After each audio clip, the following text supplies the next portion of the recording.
Guys, let's have a talk. We have a huge problem. Look at the graph. Less than 5% of you are subscribed to my channel. It doesn't take much to make me happy. How about 1 in 5 of you subscribe right now? You paid for it, one way or another. Greetings. Normally this was not even a subreddit I followed, but a certain YouTuber entertained me a lot by reading a few select posts from this one. Our story is from years ago. I used to work for some kind of full-stack agency as a coder, doing websites, desktop applications and integrations for customers. Life was good and it even got better. After managing to provide an important customer with 5-star hotels all around my country with a great website with integration to their ERP and also mobile solutions which didn't exist then in my country, a headhunter had found me. He offered nearly triple the salary I was getting and it was impossible to say no to that. I informed my employer, gave him a generous notice of a month so I could wrap up the last projects. Let me warn you that I was a very young and incredibly trusting person then. When my employer told me there was some problems and I'd have to receive my last salary with the next one, I accepted.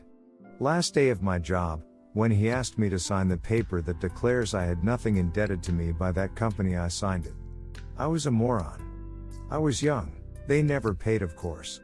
Even though being stiff that way was a lump in my throat, I tried to gulp it down. I worked hard at my new job, trying to prove that I could do better than I did before. But another sneak attack from my ex-employers was the last drop. One day I arrived at the job, my new employer called me to his room. He explained that my ex-employer reached to him and told him that I was lazy, a liar, worthless, and it wasn't worth the effort to have me as an employee because they were about to sue me so I wouldn't be able to do any work with all the legal stuff. I was beet red. I apologized for being a nuisance and I said I'd clear my desk instantly. He laughed cheerfully and said, "You've been working for me for 2 weeks.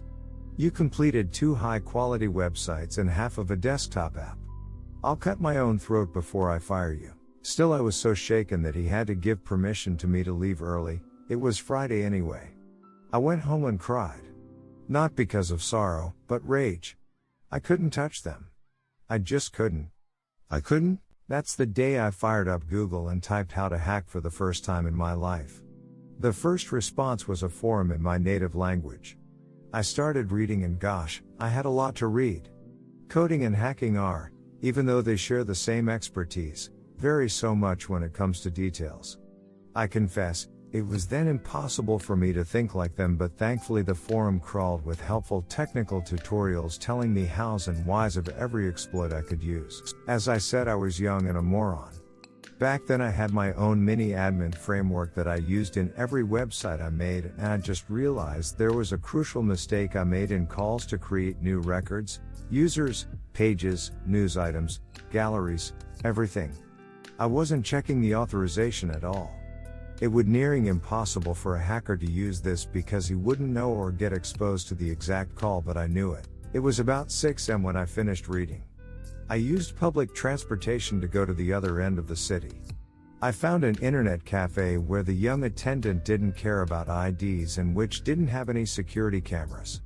I sat in a corner and started breaking every single website I made for them. There was one about pastry materials, a website consisting of over 1,000 ingredients. In the main page, a random assortment from each ingredient type would be shown as a gallery. I replaced about 20 of them with images of human waste. Only 20, so a viewer who got used to it wouldn't realize the error until some time has passed. I made the chief physician of a hospital page the angel of death itself, with images and a special bio.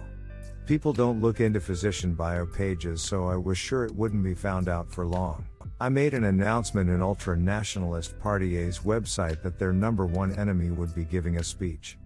In a local newspaper page, I made all old videos instead linked to the famous Loituma video where an anime girl spins a leek in her hand. Slowly, a few websites a day, I broke every single website I made for them. Approximately 60 websites or so. The backlash from customers seems to have been furious, in a domino effect. He lost his customers' trust and his references, which simply means everything for this kind of job. Once the proud owner of one of the best agents in the region now tries to work in a tiny office making a living doing third-rate websites with his meager skill. Even though I never met him during this period, one of my friends was working under him until the last moment. I loved listening to his struggle to find out how I did it. They knew I did it, they just had no way of proving it, while losing more and more customers every day from my friend. I don't know if this suits the phrase nuclear, but at least the cold satisfaction I get whenever I walk past his tiny office these days may be considered nuclear.